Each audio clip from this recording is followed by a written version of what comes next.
Module 9 ए में हम discuss करेंगे कि आपने क्वेश्चंस का आंसर किया और आपने चूज़ किया एक म्यूचुअल फंड डिस्ट्रीब्यूटर या एडवाइज़र यूज़ करने के लिए अपनी म्यूचुअल फंड जानने के लिए।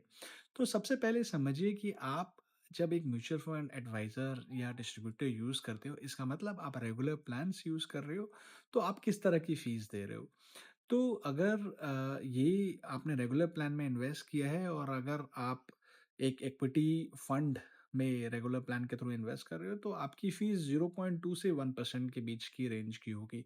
ये बहुत वाइड वैरायटी ऑफ रेंज है। द रीज़न इज़ कि ये जो फीस है इसका मैक्सिमम कैप तो सेबी ने बहुत जगह लगा के रखा है कि आप इससे ज़्यादा चार्ज नहीं कर सकते। लेकिन ये एक कॉम्पिटिटिव इंडस्ट्री है तो डिफरेंट डिफरेंट एएमसीज ने एक डिफरेंट डिफरेंट स्ट्रक्चर्स डाल के रखे हैं। तो मैक्सिमम हमको पता है लेकिन मिनिमम तो कंपटीशन ड्राइव करता है कि भाई कितना फीस चार्ज होगा उस पर्टिकुलर स्कीम का। डेट फंड्स की थोड़ी कम होती है तो उनका रेंज 0.10 से 1% के आसपास है। हाइब्रिड फंड्स का इक्विटी और डेट फंड्स के बीच के आसपास डिटरमाइन करता है कि क्या फी आप पे कर रहे हो। जो फी के फैक्टर्स है वो भी मैंने आपको इस स्लाइड में दिखाए हैं। बहुत सारी चीज़ें हैं जो फैक्टर डिटरमाइन करती है कि एएमसी की पॉलिसीज़ क्या है, आपने क्या डिस्ट्रीब्यूशन चैनल यूज़ किया। लेकिन एक चीज़ समझने की सबसे इम्पोर्टेंट चीज़ है कि और ये मैं लोगों को समझाता हूँ और उनको थोड़ी-सी आँखें खुल जाती है कि जैसे-जैसे आपका एयूएम बढ़ेगा, आपकी फ़ीस बढ़ेगी। सो अगर समझ लो आपने 1 करोड़ रुपए पैसा डाल के रखा है, तो आप 1 करोड़ पे फ़ीस दोगे। लेकिन अगर 10 साल पहले वो पैसा 10 लाख था, तो 10 लाख पे आप फ़ीस दे रहे थे। तो जैसे-जैसे आपका एयूएम बढ़ा है सालों-साल, वैसे-वैसे आपकी फ़ीस बढ़ती जाएगी। तो ये चीज़ एक्चुअली अपने माइंड में रखना कि आप ऑटो कैलकुलेट कर सकते हो। अगर आप 1% 1 करोड़ का 1 लाख रुपए था, तो आप 1 लाख रुपए की फ़ीस दे रहे हो। तो हमेशा जब भी आप ये करो ना, तो आप हमेशा देखना है कि आपको वैल्यू मिल रही है कि नहीं मिल रही है। ये बहुत इंपॉर्टेंट कॉन्सेप्ट है। अगर आपने एडवाइज़र या डिस्ट्रीब्यूटर लेके रखा है और आपने 5 करोड़ का पोर्टफोलियो डाल के रखा है, इसका मतलब आप 5 लाख रुपए 5 लाख या साढ़े 2.5 लाख या 5 लाख या 3 लाख उस डिस्ट्रीब्यूटर को दे रहे हो। तो आपको वो टाइप की वैल्यू उस इंडिविजुअल या उस फर्म से मिल रही है कि नहीं मिल रही है, ये इवैल्यूएट करना। इस कोर्स का जो सेकंड पार्ट है, उसमें हम डिस्कस करेंगे कि आप कैसे इवैल्यूएट कर सकते हो। तो लेट्स लुक एट दैट। आप अगर एक एडवाइज़र यूज़ करते हो ना, तो ये स्लाइड आपके लिए बहुत इम्पोर्टेंट है। एक्चुअली इसको स्क्रीनशॉट कर लेना, ये मॉड्यूल को बार-बार आना, जब भी आपको एक एडवाइज़र को इवैल्यूएट करना हो। क्योंकि मैंने बहुत संक्षेप में बता दिया है कि क्या-क्या गुड प्रैक्टिसेज़ है एक एडवाइज़र की और क्या बैड प्रैक्टिसेज़ है। और इंडिया में तो इतनी प्रेवलेंट है ये बैड प्रैक्टिसेज़ कि आपको जगह-जगह पर म्यूचुअल फंड डिस्ट्रीब्यूटर्स के अगेंस्ट में ये सारी चीज़ें मिलेगी। तो आपको बचना है इस तरह की बैड प्रैक्टिसेस से। बहुत सारी म्यूचुअल फंड्स आपको मिसलीडिंग इन्फॉर्मेशन देते हैं, कंप्लीट इन्फॉर्मेशन नहीं बताते कि रिस्क क्या है उस म्यूचुअल फंड का, क्या रिटर्न एक्सपेक्टेशन हो सकता है। तो उस तरह की मिसलीडिंग इन्फॉर्मेशन वाले म्यूचुअल फंड डिस्ट्रीब्यूटर से बचिएगा। फिर बहुत सारे म्यूचुअल फंड डिस्ट्रीब्यूटर वो कोई डिस्कशन ही नहीं करते। मेरे पापा के एक म्यूचुअल फंड डिस्ट्रीब्यूटर थे, मैं उनका नाम नहीं लूँगा बट होपफुली अगर वो उन्होंने ये कोर्स बाय किया है तो वो ये वीडियो देख रहे होंगे। वो कोई डिस्कशन ही नहीं करते थे, वो अपने मर्ज़ी से फंड चेंज कर देते थे बिना कुछ बताए, एक स्कीम से दूसरी स्कीम से तीसरी स्कीम। क्योंकि उनके लिए क्या था कि वो इसलिए पुश करते थे नई स्कीम्स के लिए क्योंकि उनको ज़्यादा कमीशन वहाँ मिलती थी। वो ये नहीं देखते थे कि मेरे पापा के गोल्स और ऑब्जेक्टिव मीट हो रहे हैं कि नहीं हो रहे हैं। उनका ऑब्जेक्टिव रहता था कि भाई मैं मैक्सिमम कमीशन कैसे कमाऊँ।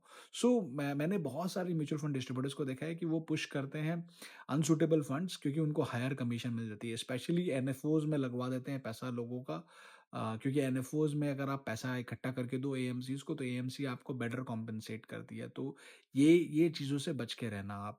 जो अच्छा म्यूचुअल फंड एडवाइज़र होगा ना वो आपको ये सब चीज़ें नहीं करेगा। वो ये सारी प्रैक्टिसेज़ आपको दिखाएगा नहीं।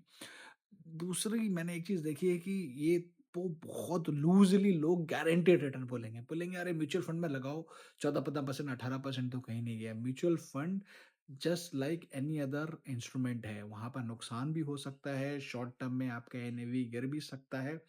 कोई गारंटी नहीं है रिटर्न की। लोग चिल्ला-चिल्ला के टीवी पे बोल रहे हैं लेकिन हमारे डिस्ट्रीब्यूटर साहब जाते हैं और जाके बोलते हैं कि भाई आप खरीद लो यहाँ पे गारंटीड रिटर्न आपको मिल जाएगी।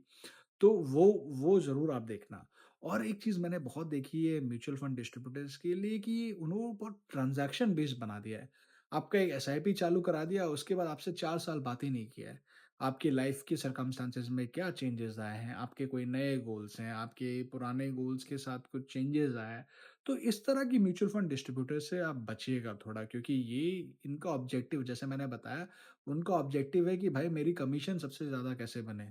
उनका ऑब्जेक्टिव ये नहीं है कि क्लाइंट्स के लिए सही हो रहा है कि नहीं हो रहा है। तो ये स्क्रीन यूज़ करना, अगर आप एडवाइज़र यूज़ कर रहे हो या आप इवैल्यूएट कर रहे हो एक नए एडवाइज़र को, आप आपने ये कोर्स देखा है, आप इसको यूज़ करना और ट्राई करना कि एक जो आपको वैल्यू मिल रही है कि नहीं मिल रही है एडवाइस की, वो इवैल्यूएट करना बहुत ज़रूरी है। आपने एक म्यूचुअल फंड एडवाइज़र चूज़ कर लिया है। अब मैं आपको बोलूँगा कि आप उसको इवैल्यूएट करोगे कैसे? तो मैं आपको बोलता हूँ कि आप ये 5 चीज़ें पर उनको इवैल्यूएट करो। सबसे पहले परफ़ॉर्मेंस। आपका परफ़ॉर्मेंस आपके पोर्टफ़ोलियो का जो म्यूचुअल फंड डिस्ट्रीब्यूटर ने आपके लिए बनाया है, वो बेंचमार्क को बीट कर रहा है कि नहीं बीट कर रहा है, पहला। दूसरा चीज़ आप देखोगे कि वो आपके गोल्स से अलाइन्ड है कि नहीं है। लेकिन एक चीज़ ध्यान रखना, 2 महीने, 3 महीने, 6 महीने, साल भर, 2 साल, 3 साल भी बहुत बार म्यूचुअल फंड स्कीम्स अपने बेंचमार्क को मीट नहीं कर पाती है। तो जो भी डिसीज़न लेना ना, वो थोड़े से लॉन्ग टर्म हॉरिज़न पे लेना। 3 साल, 5 साल में कैसा किया है म्यूचुअल फंड एडवाइज़र? आपने जब एक प्लांट उगाते हैं ना, तो उसको आप 1 दिन में वो आपको फल देने नहीं लगता है। तो ये एक्चुअली जो सिलेक्शन ऑफ स्कीम है, वो भी ऐसे ही है। आपको थोड़ा टाइम देना पड़ेगा, लेकिन आपको क्या 2, 3, 4 ट्रांज़ैक्शन ओवर 4-5 इयर्स करके समझ में आ जाएगा कि भाई ये एडवाइज़र हमारे लिए राइट है कि नहीं है। क्योंकि जो अच्छा एडवाइज़र होता है ना, वो आपको इन्फॉर्म्ड रखता है कि सर मैंने आपके लिए ये स्कीम क्यों ली? मैडम मैं आपको टॉप अप करने के लिए क्यों बोल रहा हूँ? मैडम मैं आपको रिड्यूस करने के लिए क्या बोल रहा हूँ? तो वो जस्टिफ़िकेशन आता है। उससे आपको पता चल जाएगा कि वो आपके बेनिफिट के लिए काम कर रहे हैं या अपने बेनिफिट के लिए काम कर रहे हैं। तो मैंने तो बहुत बार देखा है कि कम्युनिकेशन पूरा बंद हो जाता है। भाई एसआईपी चालू कराया, उसका भूल गया। 4 साल में 1 बार भी फ़ोन नहीं किया। तो वो वो वैसा नहीं होना चाहिए। कांस्टेंट कम्युनिकेशन होना चाहिए। एक एक एक टाइप ऑफ इन्फॉर्मेशन शेयरिंग होना चाहिए आपके डिस्ट्रीब्यूटर का आपके थ्रू। और सबसे इम्पोर्टेंट चीज़ ये है ना कि जैसे अपनी लाइफ आगे बढ़ती है ना, वैसे अपने गोल चेंज हो जाते हैं। किसी के एक एक्स्ट्रा लॉटरी लग गई भाई, तो उनको एक फंड आ गए, किसी को अपने इनहेरिटेंस मिल गया, किन्हीं के एक्स्ट्रा घर घर मिल गया उनको अपने फादर से, तो उनको जो उन्होंने हाउस रिलेटेड एसआईपी करके रखी थी, वो शायद रेलेवेंट नहीं है। तो लोगों के गोल्स कॉन्स्टेंटली चेंज होते रहते हैं। किसी को बीमारी हो गई, किसी के बच्चे हो गए, किसी की शादी हो गई, किसी के घर पे कुछ और हो गया। तो क्या है, लोगों के गोल्स स्टैटिक नहीं रहते हैं। तो आपको एक कांस्टेंट कम्युनिकेशन चैनल खोल के रखना पड़ेगा, जिससे समझना पड़ेगा कि उनके गोल्स में कोई चेंजेस आया कि नहीं आया। सो ये सारी चीज़ें करके आपको एक एक चीज़ पता चल जाएगी कि आप जो फ़ीस पे कर रहे हो, मैंने बताया ना आपको आपको मोटा-मोटी समझना है कि पॉइंट 1 से पॉइ 1 के बीच में फ़ीस जा रही है अगर इक्विटी फंड्स में इन्वेस्टेड हो।